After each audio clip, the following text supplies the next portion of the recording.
Let's put the whole thing off. Hi, I'm Scott Ott, and this is Bill Whittle now. And Bill, our friend Roger L. Simon, writing over at the Epoch Times, EPOCH, Epoch Times, has a suggestion that we should perhaps postpone the 2020 presidential election, not only because it would be difficult to conduct the normal voting process, because of the restrictions or difficulties possibly still extant by November of this year, but just because the whole political process itself is a heavily human-to-human, face-to-face, personal contact business. Everything from the conventions to the door-to-door campaigning to the rallies to the ultimate, going to the polling place and casting your ballot. He says if the Japanese can put off the Olympics until 2021, why not consider putting off the presidential election? What do you think of Roger's suggestion? Terrible idea. Maybe the worst idea I've heard so far during the outbreak. That's really saying something, because we've had so many really terrible ideas. What is it that makes this one so uniquely terrible? Well, there's a practical element to it, and then there's a political element. The practical element is if we could have an election in the middle of the Civil War, I'm not too worried about the ability to discomfort people and not have them get to the polls. To me, the Civil War wasn't catching at the ballot box. Doesn't matter. There were millions and millions of people who were displaced. Millions of people had, hundreds of thousands of soldiers had died. Disease had swept through the armies in the entire country. My point is that the Civil War was by far the most traumatic experience that this country's ever experienced. And if we could have an election during the Civil War, then I don't see any reason to postpone this one now. Bill, you more than most people should understand that analogy just doesn't hold water. I mean, the real issue he's talking about here is the fact that political campaigning requires face-to-face contact, and actual voting, at least to date, involves showing up in person. And in fact, you, among many conservatives, has been reluctant to throw your weight behind online schemes for voting, and is not a big fan, if I remember correctly, of voting in advance or voting by paper ballot unless absolutely necessary. Yeah, I hate all of it. But the idea of moving a national election for the first time in history is far more unpalatable to me than that. There are so many things wrong with this idea, but certainly the most obvious one is that if the election were to be postponed for whatever reason, there would be no end of the talk about Trump tyranny and dictatorship and all the rest. Well, there's no end to that already. But Scott, there's no reason for it to become true, and there's no reason to provide any evidence that the president has done anything to maintain his hold on power that's not ready to face an election.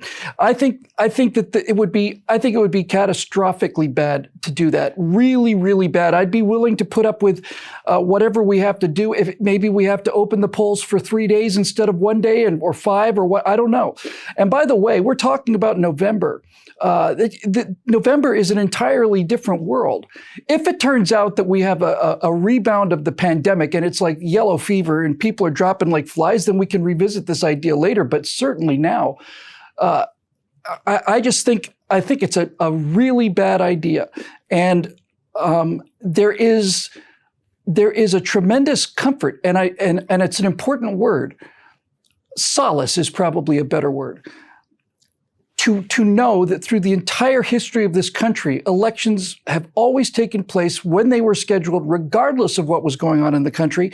And this is not a precedent that I would like to set. And furthermore, then there's the entire practical issue. Who decides? How long do we delay it for?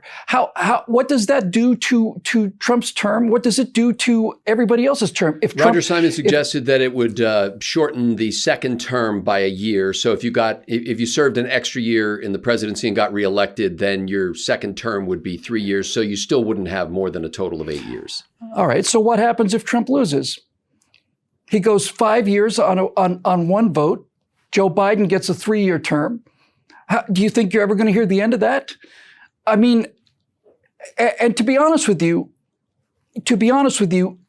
I think if I was on the other side, well, I'm already on the side that I want to be on. But if Obama was talking about delaying the election for a year because of the virus, I'd have the same response that I've got now. No. The cheating aspects of vote harvesting, of early voting, mail-in ballots, all of it, I have been opposed to, and I continue to be opposed to those things. And it's my hope that when we get to November, they won't be necessary. But I certainly, once again, find myself in the real world, and the real world, especially on this show, I've noticed that this show is disproportionately high in terms of giving me a series of choices that are not a good choice or a bad choice, but rather a bad choice or a worse choice. And navigating our way through this maze, trying to find some kind of philosophical and moral answer to these questions, almost always comes down to a really, really awful situation or a worse one.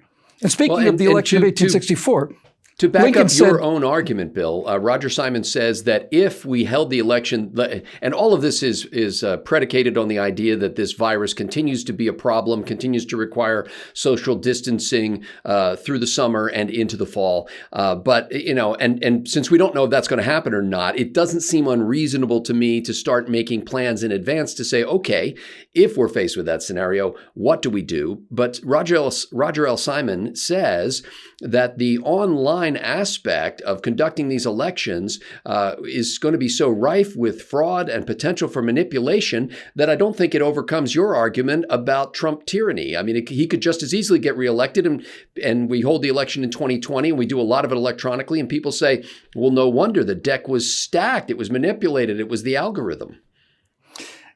It is a case of bad versus worse choices. But let's say there is no COVID-19. Let's just say the virus never happened. There's still early voting. There's still mail-in voting. Those things are in place. They're going to happen. They're going to happen anyway. The thing we should be concentrating on, I think, if we're trying to look forward to an election with a pandemic that may still be going on, is what we should be looking forward to aggressively is trying to figure out what mechanisms we can put in place to absolutely minimize the amount of fraud that would be available in mail-in voting or that kind of thing. That's the kind of thing we should be talking about. Because if you postpone this for a year, at what point do you extend it? I mean, these are the kind of conversations that nobody is having in this country. And I don't blame the president for this, because anything he does, he's utterly demonized for. So no one is having the conversation that we need to have. And the conversation that we need to have is, what price are we willing to pay for this pandemic? And so far, it seems to me that we've been willing to pay everything. And I'm more than willing to go through a series of hardships in order to save American lives. But I'm not willing to destroy the republic for it or the economy. And I think that most of the people who are at high risk would agree with that. Most of those people are greatest generation people. They understand all of this. Somebody's going to have to come out and say what has to be said.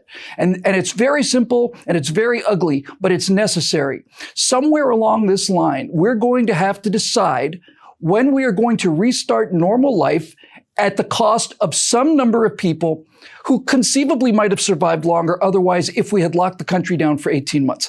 That's the decision that we're going to have to make. And we have to accept the fact that in a very real sense, we are at war with this virus and we are on a war footing. Certainly, the invocation of the Defense Production Act and so on is a war status. And if you think that you can come out of a war with no casualties, none, then you are not aware of the reality of what a crisis actually is.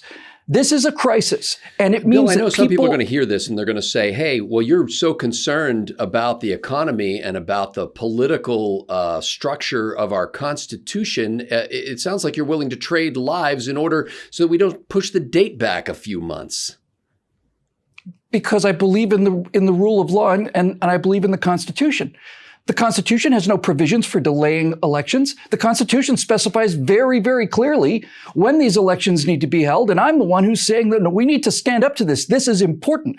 This schedule is important. This rigidity is important. This idea that a president is elected for a 4-year term and then he has to go in front of the people again is sacrosanct. It's absolutely trumps anything, if you'll pardon the expression, in terms of expediency, in terms of reducing deaths in a pandemic.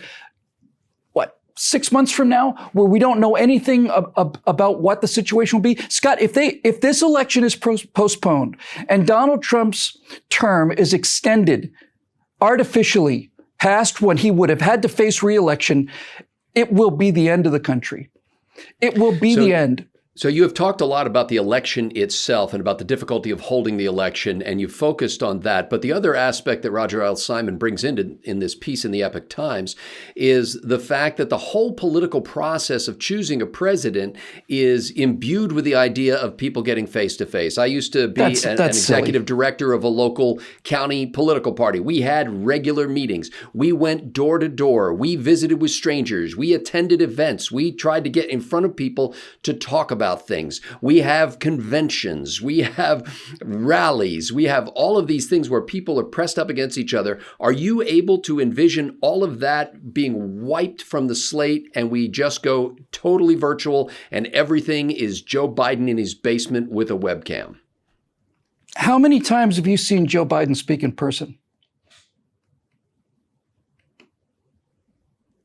You're asking a rhetorical question. No, I'm asking you. I don't know if I've ever seen Joe Biden, but then again, I don't kind of hang out at those kind of events. You know, it's on the other side of the aisle, so to speak. Yeah, okay. But I have seen a lot of Republican politicians speak in person. A lot. When you talk about shaking their hands and so on and going face to face, you're talking about a county-wide election. And how many votes were cast in that election, Scott? Just roughly. Total. For my personal election? Yes, that one. I don't remember what the total number of votes was. I know I had some 20,000 votes, but Bill, I'm not just talking about the county. No, hold on. Election. No, it's important because if you're talking about face-to-face meetings with hundreds of people or 1,000 conceivably or something, or canvassing a neighborhood, and you're talking about 10,000, 20,000 votes, then that can have a significant impact on the outcome of that election. But when you're talking about a national election in front of 200 million voters, or whatever the number is, somewhat less than that, I guess, the amount of face-to-face contact that you can make is utterly, utterly insignificant under those circumstances. So, Bill, during the 2016 election, one of the things that you pointed out that was a great indicator of how successful Donald Trump was being in his candidacy was the massive turnout at his rallies. Not only the numbers, but the enthusiasm of those people. Hillary Clinton had nothing of the sort. We go into 2020, Donald Trump, who lives, that's his candy, that's his junk food, that's what he lives on. He lives on that face-to-face contact. He gets none of that. He does nothing but stand in front of cameras and media. How do you think that campaign's going to play out for him? I'm sure he would rather have had a large audience. And I'm sure the Democrats would much rather make sure that Joe Biden does not have a large audience. I think this plays to the Democrats' strength. And again, you're coming at this like, do you think it's a good idea to say that we should shut down these conventions and face-to-face meetings? I'm not saying that face-to-face politics isn't a good idea. I'm just saying that on the national scale, the number of people who actually get face-to-face is pretty insignificant compared to the total voting population. And more importantly, I don't know why this is so hard to understand. This is an emergency. And when we are in an emergency situation, we have to cut back on the things that we can cut back on. But likewise, if we're going to preserve the essence of the country so that there's something there after the emergency is over, we have to figure what's important. What can we not afford to give up? And to me, you cannot afford to give up the election on that date. Can you afford to give up mass rallies? I suppose you can. In the age of television, I suppose that is not as significant as perhaps it might have been once. But certainly, all that I have ever seen of Donald Trump and all that I have ever seen of Joe Biden, all of it has come from something other than me being in the presence of one of these guys making a speech. And I think that's true for pretty much most Americans. So I don't see this as a catastrophic election changer. I'm much more worried about the vote-in fraud. But again, none of those things come close to the catastrophic destruction of whatever is left of people's faith in the system. If somebody, or even if it's bipartisan, which I can't imagine, but even if it was, the idea that the election, for the first time in the history of the country ever, the president is going to get extra time in office, I don't see how the country would survive it. And furthermore, I don't see how I could support such an idea. Like I said, turn the tables around. Imagine if Barack Obama was saying we need to move the election back because we're in the middle of a crisis. People would rightly say, well, if you move the election back because there's a crisis, then what's the point of even going through the crisis? I think you've clearly made that point. I mean, Roger Simon is, first of all, let me just say this. At the end of his article, he acknowledges that nobody is going to buy this idea because it would take too much time and too much political support. And of course, each side would be suspicious of the other, thinking that they're angling for advantage, although he thinks that both sides would suffer a little and both sides would benefit a little. But he basically says, this is a quote from Roger L. Simon, do we want to die from our political system when we really don't have to? And he's saying, why not push it back a year? Now, you've made already your case of that. I'm not going to ask you to press that again. Right. Let me just address that final statement. But it comes down to your view of the Constitution being, it's literally every last word of it is so precious that even human life comes into question when we talk about something that seems to a lot of people, Bill, frankly, as, well, what's the big deal? Let's push it back a year. I mean, we don't want anybody to die. That's why we're here, right? That's why we're here, is to try to get the message out for why it's a big deal. And the "we don't want anybody to die" argument, I will get to in just a moment. But when Roger Simon says, "Why should we die for our politics?" Our political system. For our political system, first of all, that's a conversation you might want to have with the people that didn't come back from Iwo Jima and Normandy and Gettysburg and all the rest of it. Why they had to die for a political system. So I don't buy that argument at all. Well, he's saying when we don't have to. There's a difference between Iwo Jima well, we didn't have to. We didn't know. No, we didn't have to. We didn't have to. We didn't have to go to Iwo Jima, and we didn't have to invade Normandy either. We didn't have to do any of those things. We could have just stayed at home and waited for the fascist wave to overtake the planet. We didn't have to go. We didn't have to do that. We did it because we had to save our freedom and we had to fight for it. We had to take losses for it. So the idea of not being willing to die for our political system, to be honest with you, what else is there worth dying for? I mean, honest to God, if you look at the people who consider themselves to be American patriots, the entire idea of dying for your country is that you're ready to sacrifice a life that has been given to you with unbelievable, unimaginable freedoms and luxuries. And it may come time for you to pay a little bit of that tab. Bill, I know you use this as a rhetorical device, as you've often pointed out, that you like to take something to its extremes to illustrate it, either its truth or its absurdity. But in this case, going full-scale World War II on every single argument, I don't think plays out. I mean, this is precisely Roger Simon is saying you don't have to die for this. It's not like you're being sent into Iwo Jima and you can say, hey, I'll tell you what, you Japanese, why don't you just lay down your weapons because we don't want to die for our political system. It's a whole different argument here. Yes, it's a much weaker argument that Roger Simon is making. Much weaker. In other words, I think that Iwo Jima and Normandy were places worth dying for. And I think the threat that we were facing warranted those sacrifices and all the rest of them. For Roger Simon to say that the COVID-19 virus is so much greater in terms of threat to the country that while we were willing to die to stop Hitler and stop Tojo and stop Mussolini and all the rest of it, we shouldn't be willing to die because we might lose some percentage of the population because of a pandemic that's here as a result of Chinese. And you very well know that that's not the argument he's making. He is talking about the specifics of human contact in the spread of a disease. He's not saying that this disease is a greater threat to humanity than Hitler. Well, then, if he's not, then why are we even having the discussion? I mean, the entire argument about World War II was when somebody says that this is not worth dying for, that our political system is not worth dying for, where do you go from there? Of course it is.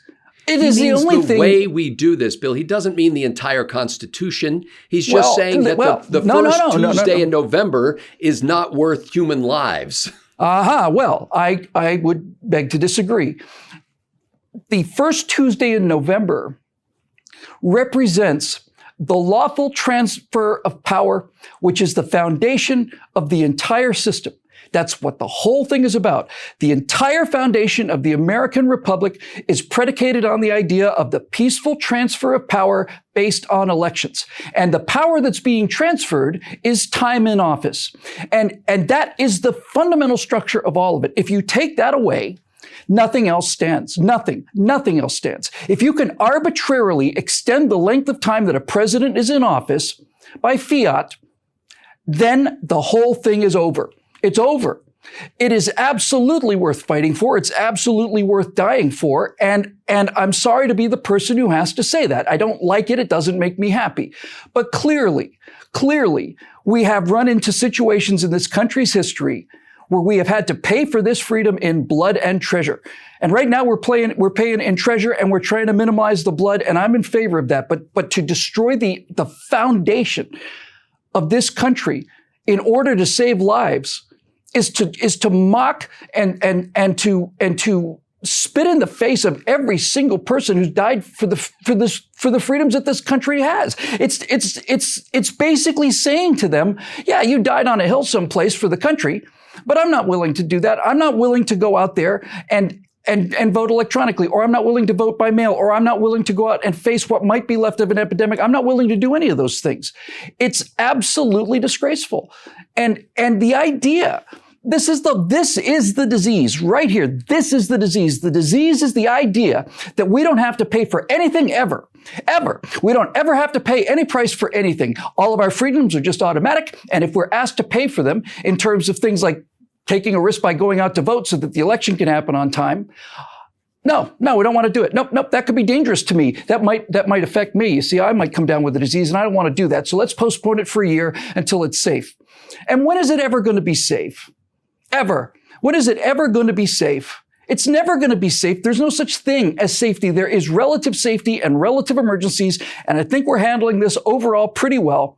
And I think it's pleasant to see the numbers are considerably lower than the worst case projections are. That's good news. But to say that it's not worth fighting for or dying for is anathema to me and to the people who have fought and died for this country, to the people who've lost people fighting for this political system, to all the families who've lost people who died fighting for this political system. To say this political system is not worth dying for it's anathema to me. It's absolutely anathema. The only grounds he could possibly stand on is that this wouldn't do any harm to the country, but I think it would do catastrophic harm to the country. And that's why I take the position I'm taking. And Ladies as and gentlemen, enthusiastically.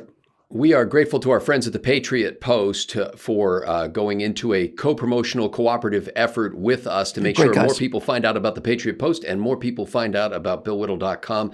If you have not yet visited the Patriot Post, I'm going to provide a link in the description below so you can just click that and go right over. Once you sniff around there a little bit, I think you'll find you'll want to get on their email list, and make sure you do that. Every time you click that link and get on that email list, that helps BillWhittle.com, and the relationship goes both ways. We are always grateful, of course, to our members who provide the funding for this. That membership has been growing on a daily basis. And in fact, we've seen people coming back who have been away for a little while. And I think when it comes to hard times, people revert to foundational principles, to truths that endure. And we're grateful to have those folks back. And by the way, Bill, I heard from one of our members today who had to leave a while back because he lost his job. And we actually issued him for a short period of time, a free membership to get him through that hardship. And he came back and said, just wanted to let you know that I'm back on board, and I sent you a contribution through PayPal to make up for the time when I wasn't here, to make sure that you weren't that we didn't lose anything basically by losing him financially. We never lost anything because this guy is the heart and soul of what we do. And by the way, he's from overseas. I believe, if I remember correctly, Australia. And folks, if you're an American and you're supporting this kind of programming, do you realize that these ideas are reaching overseas to people who are Americans at heart, to people who yearn to be here, and whether they come here or not, to people who are ultimately going to be part of transforming the world to be more and more like this liberty-loving land of ours? I have to add, I know it embarrasses you, but I have to say it. Sometimes I just have to say it. I don't know how you do the job you do, Scott. You're a much better man than I am. Taking the position that you just took in that argument, I know is absolutely repugnant to you. I don't know how you do it, but I'm very glad you do.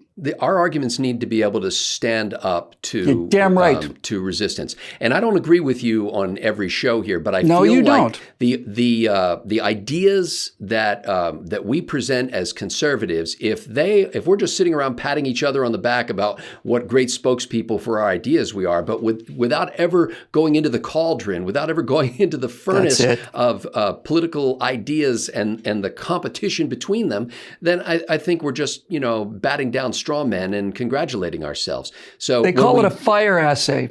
That's what a fire assay is, when you determine how much purity is in the ore. You burn it, and that's what we're trying to do. And I just, once again, I just tip my hat to you. I don't know how you do it. I would tear my hair out. It's actually easy to do because I care about truth, and so do you. And so, and that's, again, like, we have members at our site who don't agree with each other on every issue, but they're not afraid to have civil dialogue. They're not afraid to engage those ideas, and they do it without malice toward one another. So sometimes we change our minds, imagine. Yeah. And just because I disagree with you, or you disagree with me, or we disagree with somebody else, it doesn't mean that we dislike that person, that we think they're evil, that we think they're trying to destroy the country. But we do think, we believe in our ideas, and we want to advance them, and we want them to be able to stand up in the heat, as you describe it. Well, you're a patriot and a champion. Ladies and gentlemen, we're I grateful have nothing for the but members. respect for you. The real patriots and champions here are the members at BillWhittle.com. If you haven't joined yet, you can do so now by going to BillWhittle.com and clicking that Become a Member link. For Bill Whittle, I'm Scott Ott. Thanks for watching.